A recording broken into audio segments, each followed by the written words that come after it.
Hey guys, this is Sean back with From Noob to Nerd Part 2. In case you missed the first one, my goal is just to kind of create a running series of my progress from total newbie with regards to computer programming, then going to a computer programming bootcamp, and then finally and hopefully getting a job within the industry.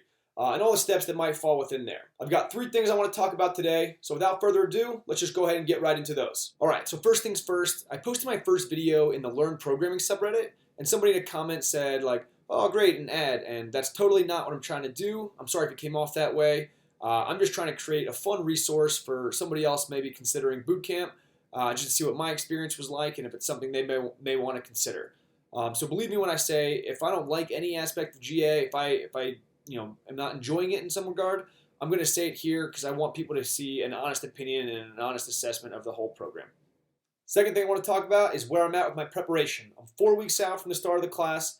I'm going to use screen sharing to show you what I've been doing so far. It's my first time doing that, so just bear with me. As you can see, I've chosen to learn some of the basics of JavaScript. I stuck with Code Academy, and that's just because I've used them before for HTML and CSS. I enjoyed it, and I'm familiar with it. So let's just take a look at what I've got. So here we do console log, which is just the same as telling the computer to print it out. So when we click submit, it's going to print the result of 2 times 5, and then print the result of the word hi, and that's what we get. We get 10 and we get the word hi. So that was pretty early on, about 2% in. Then about 25%, we're building a rock, paper, scissors program. Now if your first instinct when you see this is, you're a little intimidated, please don't be, okay? I had no idea what JavaScript was just a few hours ago, and then I was able to build the rock, paper, scissors game. So it's pretty cool how nicely they walk you through the steps of going from no knowledge at all to building a game. They really do a nice job easing you into that. So you see this word prompt here. That means when we click, this thing's going to pop up. What do you want to choose? Rock, paper, scissors. Let's go with rock. And when we choose rock, computer also chose rock, so it was a tie. Let's choose rock again, and that's going to break it, whatever.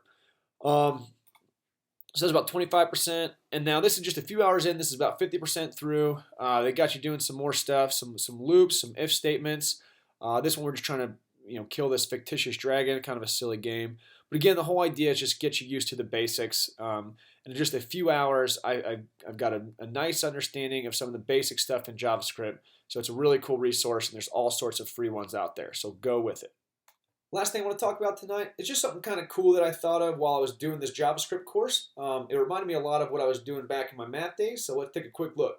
We're back in algebra class, learning about functions. This idea of take some input x, plug it into the function, and it's going to spit out some different output y after it does some action to it.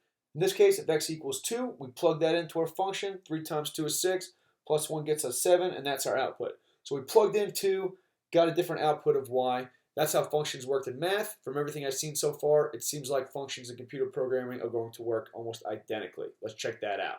Here we have the algebra function and the JavaScript function next to each other. These are the exact same thing. One is in algebraic terms and one is in the JavaScript terms. So here, algebra, right, we see our function is y equals 3 times x. X is 2. We plug that in, we're going to get 6 here. Same exact idea with the JavaScript, right? We said our variable x equals to 2. Here we just name our function times 3, and we create the function. So rather than just writing it, we create it and say, whenever we plug in x, I want it to set y equal to 3 times that number. All right, and here we just call that function. We say times 3. Go ahead and run and plug in whatever we want for x, in this case 2. It's going to plug in 2 and do that and set y equal to 6. Same idea as the algebra one. I just thought that was kind of neat, that parallel between computer programming and algebra.